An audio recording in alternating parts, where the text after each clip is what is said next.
Notícia de última hora envolvendo o Flamengo, hein? Negociação de volante para time do Sul está muito avançada, muito quente. Você vai saber tudo aqui, vai saber quem é e vai saber os detalhes.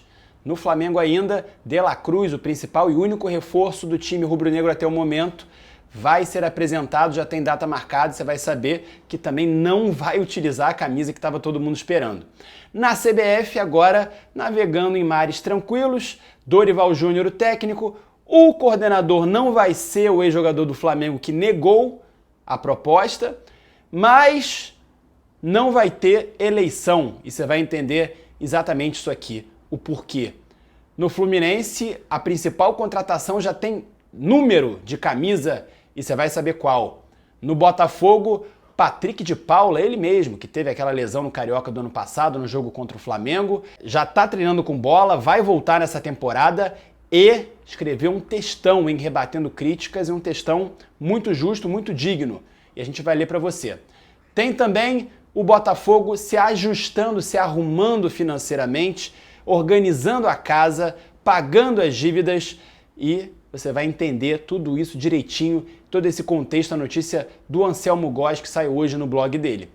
E no Vasco, a primeira coletiva de Alexandre Matos desde que chegou no clube, falou muito, deu detalhes sobre chegadas e sobre partidas, mais sobre partidas do que sobre chegadas, e a gente vai falar sobre tudo isso a partir de agora. E Luiz Henrique, que está sendo pretendido, além de Flamengo e Fluminense, agora pelo Corinthians e Palmeiras também, de olho, só ali de butuca, com o dinheiro que recebeu pela venda dos dois pontas. Esse é o ANJN, essas e muitas outras informações a partir de agora no nosso canal Antenados na Jogada. Vem com a gente.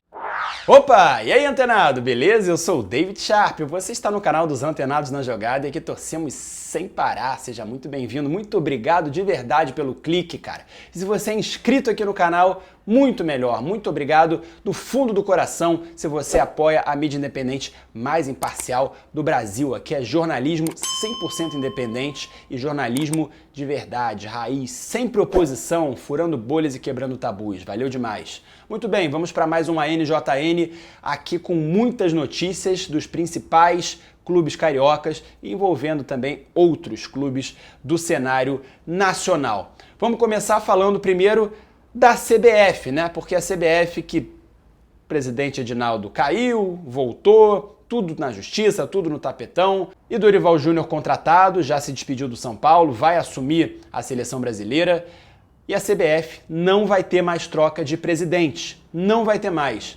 Edinaldo continua no cargo, houve uma conversa, uma reunião de 4 horas com representantes aí de todas as federações estaduais do país e decidiram isso aí, que não vai haver mais esse negócio de golpe, não vão derrubar mais o Edinaldo, ele vai seguir, prometeu ouvir mais os presidentes de federações e tudo mais, e vai ficar por isso mesmo. Edinaldo vai ter estabilidade para seguir o seu trabalho à frente da CBF. Vamos lá também falar agora de comentarista da Globo que desrespeitou Dorival Júnior.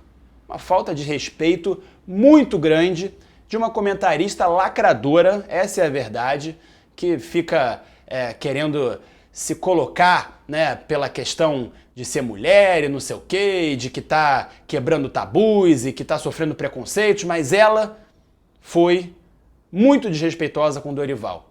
Comparar a contratação do Dorival com 7-1, falar que é pior ter o Dorival Júnior de técnico do que o 7-1, que o Brasil levou a maior vergonha da história do esporte, não só da história do futebol, é realmente muito constrangedor. E ela vai ter que, no mínimo, se explicar. Eu achei que era fake, mas não.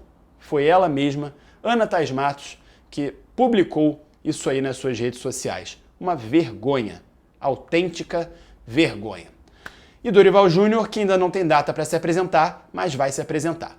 A seleção brasileira, muito em breve, estaremos lá. Agora, Felipe Luiz, hein? Felipe Luiz, ex-Flamengo, acabou de se aposentar, foi convidado pelo Edinaldo para ser, de fato, coordenador técnico, cargo que Zagallo ocupou em 94 e 2006 também. 94 foi o tetra da seleção brasileira, 2006 foi um vexame, o primeiro de muitos vexames que vieram depois, inclusive o 7-1. Mas Não aceitou, hein? Felipe Luiz não aceitou com a seguinte justificativa: eu quero ser treinador.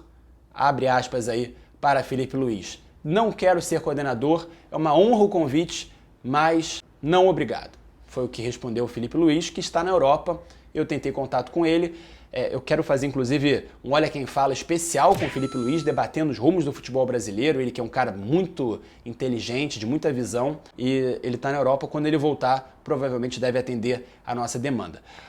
Mas o cargo de coordenador técnico, que é importante, deveria e deve ser ocupado por alguém de mais bagagem na função, né? Uma pessoa mais velha, mais rodada. Felipe Luiz acabou de terminar a carreira de jogador, não tem experiência nenhuma, nem como técnico, muito menos como coordenador. Então, quem sabe um Filipão da vida poderia ser um coordenador?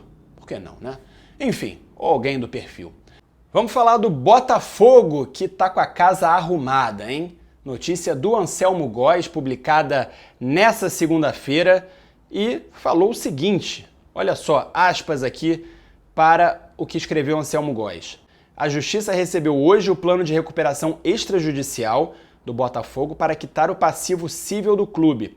O juiz da primeira vara empresarial do Rio de Janeiro abriu prazo de 90 dias para que o alvinegro firme acordos que totalizem 50% da dívida ou das dívidas cíveis, atualmente na marca de 404 milhões de reais. Então, pelo menos metade disso aí o Botafogo já vai combinar, já vai ajustar tudo direitinho. O Botafogo, que era totalmente insolvente, né? Tinha uma dívida que era impossível de pagar, e aí veio a SAF e as coisas estão clareando.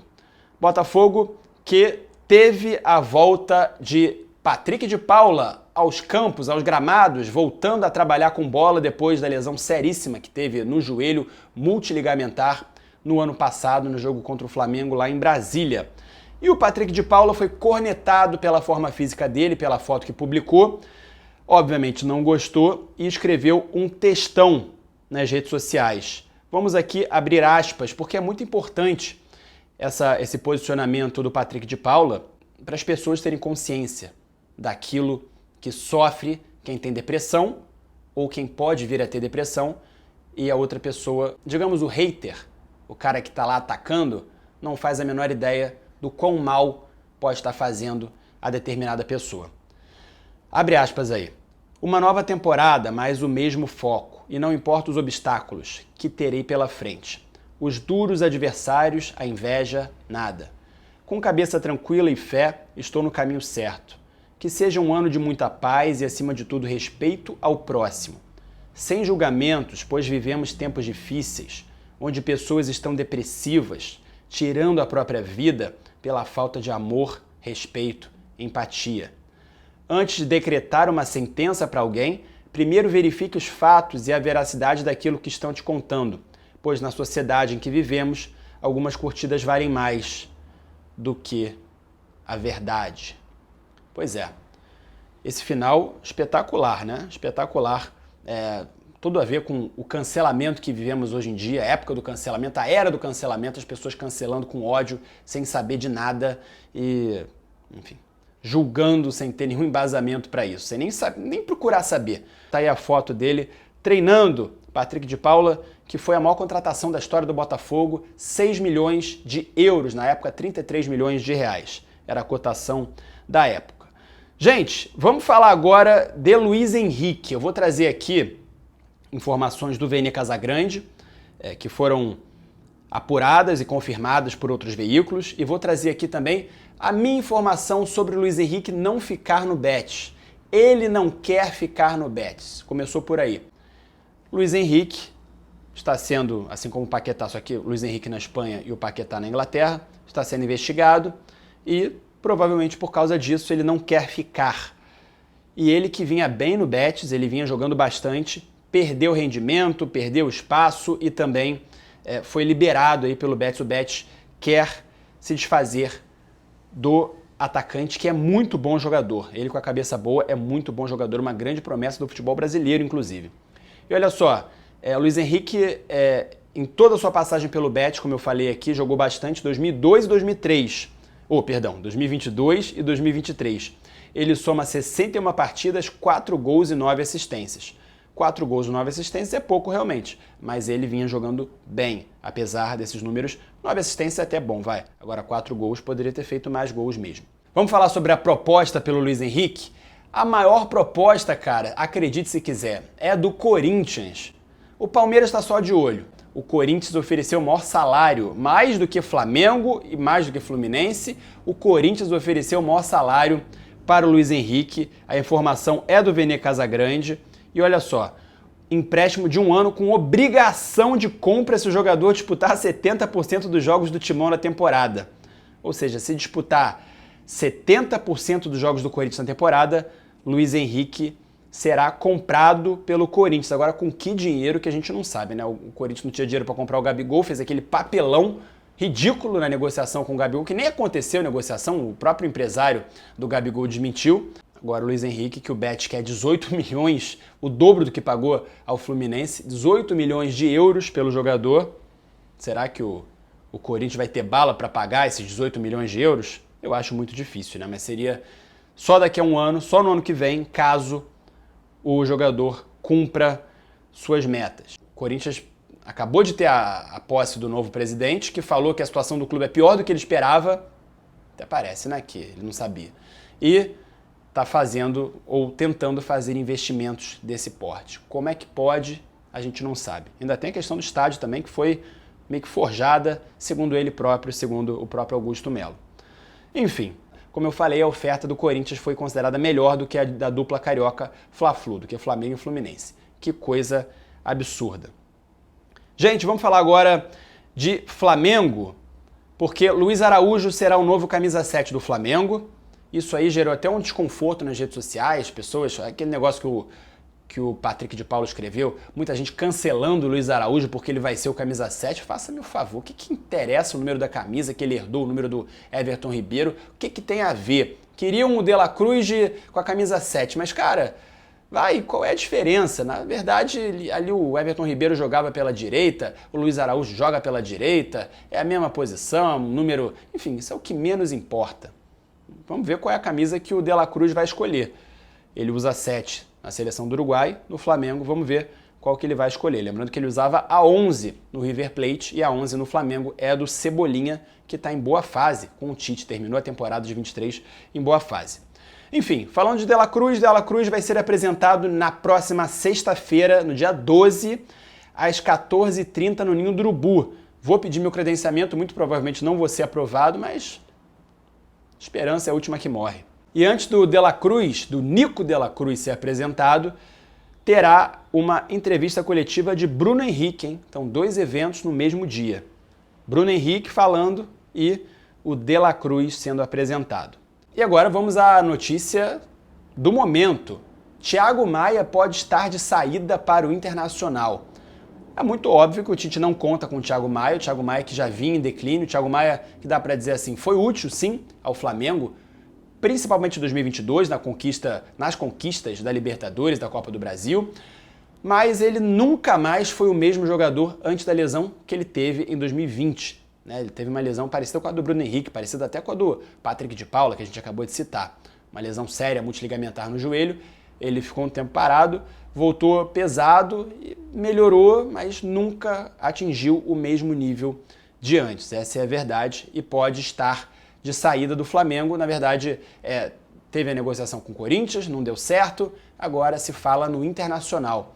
Internacional que está investindo muito bem nessa janela e tudo por gestão bem feita, como o Flamengo fez lá na época do Bandeira de Melo e como continua fazendo, sejamos justos aqui, a gestão financeira do Flamengo é muito boa. O Internacional, com as suas proporções menores, que arrecada muito menos, vai organizando sua vida financeira sem SAF, sem investidor, sem nada, e vai conseguindo aumentar seus investimentos. E o Thiago Maia, próximo aí de fechar com o time colorado lá, com o Colorado Gaúcho. A informação é da revista Colorada e também confirmada aí pela Raíza Simplício. Agora, meus amigos, vamos falar aqui de Fluminense rapidamente, porque o principal reforço da temporada, Renato Augusto, chegou, já está treinando e vai usar a camisa 88. Aliás, merecia uma apresentação melhor, com mais destaque o Renato Augusto. Até mais ou menos parecida com a do Everton Ribeiro, quem sabe no Bahia, mas não teve ainda nenhuma pompa, nenhum marketing, nada demais. Já está treinando e vai usar a camisa 88, ele que usava a 8 no Corinthians, a 8. Nesse Fluminense é do Martinelli, jogador revelado nas Laranjeiras, na verdade cria de Xerém, né? Não nas Laranjeiras, mas garoto de Xerém. E agora, meus amigos, falando de Vasco da Gama, o Vasco que teve aí, tentamos o credenciamento, mais um credenciamento que não fomos aprovados, mas faz parte. Primeira coletiva como diretor de futebol do Vasco, do Alexandre Matos, e ele falou bastante e falou mais de partidas do que de chegadas, porque o Orediano está insatisfeito, não quer continuar no Brasil, não quer nem para outros clubes do Brasil, e olha que tem lá o técnico é argentino, o Ramon, a comissão técnica, o filho dele, Emiliano também é argentino, obviamente filho dele, mas ele não quer ficar no Vasco, ele não quer ficar nem no Brasil, ele quer voltar para a Argentina, ele é muito tímido, não deu certo, não se adaptou, e o Vasco não vai dificultar a saída dele, sendo que o Vasco pagou 3,3 milhões de euros, né, 3 milhões e 300 mil euros, 16 milhões de reais na cotação atual pelo Orediano no ano passado. Foi uma contratação de peso, junto ao Vélez e tal, poderia ter sido mais cara se tivesse batido metas, não bateu, jogou muito pouco, inclusive com o próprio Ramon. Orediano de saída nem vai para a pré-temporada do clube Cruz-Maltino em Punta del Este. E outro atacante que vai sair é Gabriel Peck, esse revelado nas categorias de base do Vasco, vai ser vendido ao Los Angeles Galaxy, time que o Beckham jogou, você lembra? Por 10 milhões de dólares, ou seja, 49 milhões de reais na cotação atual. O Peck, que fez a melhor temporada dele em 2023, com 14 gols e 5 assistências, tem 22 anos o Peck. O Vasco quer manter parte dos direitos para a futura venda e bônus por metas. Sobre contratações, o Vasco não confirmou ninguém. Não falou que está próximo de contratar ninguém, está trabalhando, na verdade está trabalhando no sigilo, no silêncio, falou que é a longo prazo. O Alexandre Matos falou aquele discurso de sempre, de reconstrução e tudo mais, de processo, e é isso aí, nada contra, tem que ser um processo mesmo, mas o Vasco, que todo mundo falou que com o Alexandre Matos ia contratar pra caramba, que tá com dinheiro, 250 milhões, até agora nada muito relevante. Vamos ver aí os próximos capítulos. Muito obrigado a você que assistiu até aqui. Tamo junto, antenados na jogada, torcemos sem parar, não se esquece de se inscrever e deixar o seu like. Muito obrigado, valeu, tamo junto, fui!